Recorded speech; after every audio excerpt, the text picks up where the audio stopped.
είμαστε εμείς να κρίνουμε το Ράμσι καταρχάς. Γιάννη, είδα μια συνταγή για μπέργκερ από το Ράμσι. Μπορείς να τη δεις λίγο και να μου την εξηγήσεις? Παρακαλώ. Is in the colour.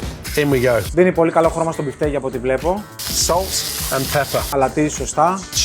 Of butter in there. Του συμπεριφέρεται σαν μια μπριζόλα, σαν ένα steak. Οπότε θα το κάνει based με βούτυρο. Get my onions in there. Βάζει τα κρεμμύδια να τα καραμελώσει. Season the other side, the burgers. Season the onions. Αλατίζει τα κρεμμύδια. Σωστά, στο χυμούσα το κρέας και με βούτυρο μαζί τα καραμελώνει. Cheese on.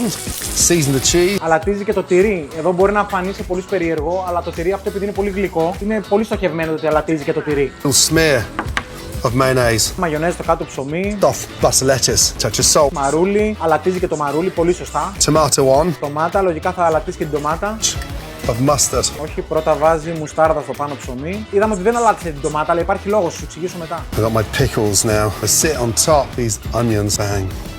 Now come on. Μπιφτέκι από πάνω, τα κρεμμύδια και κλείνει από πάνω. Κάτσε ρε εσύ, Γιάννη, και γιατί τα αλατίζεις τόσες φορές? Για να βγει κάτι νόστιμο, πρέπει όλα του τα επιμέρους μέρη, άκου και εσύ Φιβό, να είναι γευστικά. Ο Ράμσι, ποιοι είμαστε εμείς να κρίνουμε το Ράμσι καταρχάς. Αλατίζει όλα τα μέρη του μπέργκερ πάρα πολύ σωστά. Αλάτισε το μαρούλι, αλάτισε τα κρεμμύδια, αλάτισε το μπιφτέκι, πάνω και κάτω, αλάτισε το τυρί γιατί είναι πολύ γλυκό το τυρί. Και είδες ότι σε όλα έβαζε λίγο πιπέρι. Λίγο αλάτι και λίγο πιπέρι για να κάνει νόστιμα όλα τα επιμέρους στοιχεία του μπέργκερ. Την ντομάτα όμως δεν την αλάτισε. Γιατί?